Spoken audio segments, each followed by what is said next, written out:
Hi guys.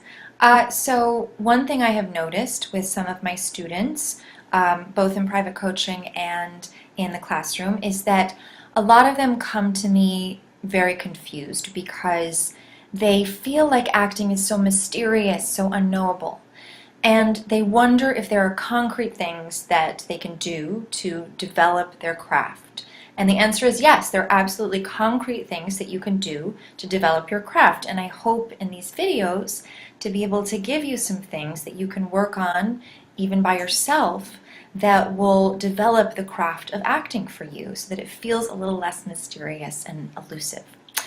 So for me, the most essential thing that an actor has to have going for him or her is imagination. You absolutely must have the ability to believe in things wholeheartedly, fully and passionately that aren't really happening, right? And that's what imagination is. You have to be able to invest so deeply in the given circumstances of a fictional person that it feels like it is really happening to you in the moment. So I want to talk a little bit about what we can do to develop our imaginative capacity. Because most of us are children that have huge imaginative capacity, and at some point we get that kind of beaten out of us because it doesn't work well in our work industries, it doesn't work well in the educational system for the most part, and so people kind of reprimand and punish us for doing things that are purely imaginative, and we kind of lose our connection to our daydreaming and our dreams. When I was a kid, I was constantly getting in trouble for daydreaming in my classes, and it turned out that was exactly what I needed to be doing to develop my imagination, which would then serve to support me as an actor, as an adult. So, what can we do? One thing that we can do is read fiction. Reading fiction is one of the best things you can do to develop your imagination because, unlike watching something, you have to supplement the language that you're reading with images that your own brain creates. So that is imagination happening as you're reading. You have to participate to make the words come alive. So, one other thing you can do that we're going to work on today in this video is daydream. I would love for you to set aside time to daydream every single day the way that many people set aside time to meditate. So instead of your meditation 20 minutes, you have your imagination 20 minutes or 30 minutes or whatever it is. So along those lines, I would like to ask you to challenge yourself to set aside time every day for the next 7 days to daydream. And I'm going to give you some topics and challenges that you can use every day to kind of motivate you in your daydreaming. And remember, this is your work. This is important. Okay, so for day 1, I would like you to ask yourself, what is the most romantic scenario I can come up with? And you're going to put yourself in this scenario so that you should feel pretty motivated because romance is so fun, right? So spend 30 blissful minutes on day 1 imagining yourself riding on a horse with Tom Hiddleston on the back of it in the south of France, and he's clutching you to his chest, or whatever it is for you. It can be absolutely anything. But spend 30 good minutes just sitting there in a chair having the daydream of your life. Okay, that's day 1. Day 2, ask yourself, what's the sexiest scenario you can come up with? I'm not going to give you any suggestions on this one for obvious reasons, but I'm sure you can come up with something yourself. Let your imagination just go wild. Nothing is off limits. And remember, it's your homework, so you better do it. Okay, day 3. Imagine yourself overcoming something momentous. What is your biggest obstacle? What scares you? Daydream a story in which you overcome whatever that is for you. And don't be afraid to go deep. You know, it's slaying the dragon, it's saving the maiden, it's saving the knight, but it also can be very personal. What would your life look like if you overcame that addiction? If you started to believe in yourself? If you started to stand up for yourself when people step on you or take you for granted? Imagine what that looks like when you do that thing that slays your own personal dragon.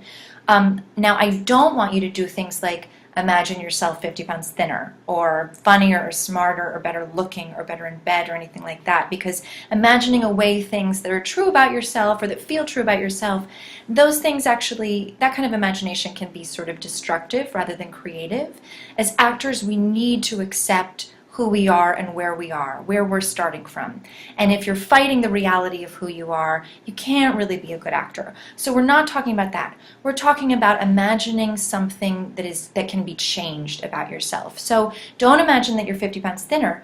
Imagine what it would be like to not have body image issues anymore, because that is something that can be worked on. What does your life look like without those body image issues? Slay that dragon and imagine that for 30 minutes. Okay, day 4. Ask yourself, if I had a superpower, what would it be? What would I do with it? I once had this elaborate fantasy about creating a potion that could make me invisible, and I know this sounds like something I did when I was 5, and it was like 3 years ago. I was super broke at the time, and so what I chose to do with my superpower was I snuck into some kind of Wall Street trading office, and I hid there invisible, and I listened in on insider trading secrets, and I played the market, and I made tons of money. And I know that doesn't sound very glamorous or even legal, but it was where my imagination went that day, and it was actually tremendously satisfying for me then.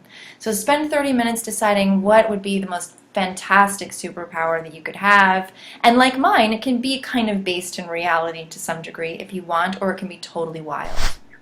Okay, day 5. Go back in time and remember an event that went horribly, embarrassingly wrong for you. And for this, I wouldn't pick any kind of deep trauma or anything. Just pick something really embarrassing and humiliating. The time when you said just the stupidest thing. The time when you tripped and your skirt flew up. The time when you made some Freudian slip and revealed your deepest, darkest desires. Go back in time, remember that, and then imagine what you could have done to save the situation, the amazing retort that you could have said, the fabulous joke that would have put everyone at ease. If you could go back with what you know now, with all this time to think about it, what would you do differently so that that situation could have been neutralized and made okay for you and turned into a good memory? Day 6. If you could have a magical animal of some kind, what would it be? Now this may seem kind of childish, but we're trying to get ourselves back to that huge imaginative capacity that we had when we were children. So that's why I want you to do this, even if you feel like you're too old and too jaded and too bitter for this kind of thing.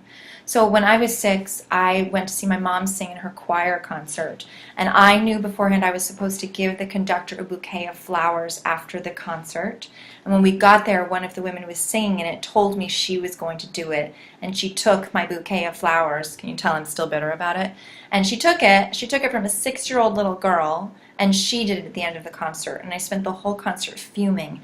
And because I was 6 and had this huge imagination, like most children do, I imagined I had a lion with wings, and I got on the back of my lion, and we soared all over the auditorium, and then I think we swooped down and we grabbed the bouquet from her and sailed off laughing and thrilled.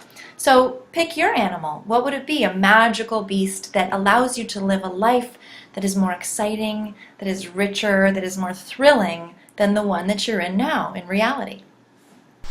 Okay, so day 7. I want you to imagine a goal for all this work. And I want you to be really specific.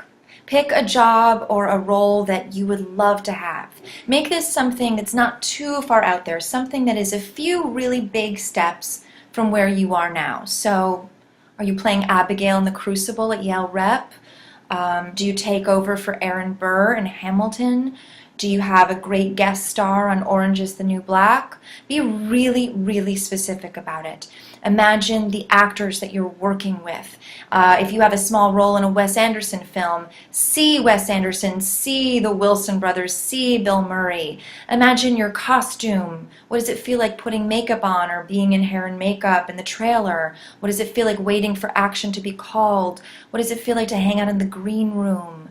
Don't make this a daydream, though, about making a lot of money or proving people wrong or showing your parents that you were not crazy to become an actor. Make this a daydream about the work, something you would love to do, something that would get you fired up, that would make you so happy and fulfilled artistically, and really enjoy it for 30 minutes. Okay, so the next day is day 8, which means that your week is over. But don't stop imagining. Use your subway ride every day. Why not, right? And just come up with your own challenge. Or you can go back to Tom Hiddleston on the horse. You can spend a whole year there if you want. And remember, it's your homework. Thank you so much for tuning in, guys. I'll see you soon.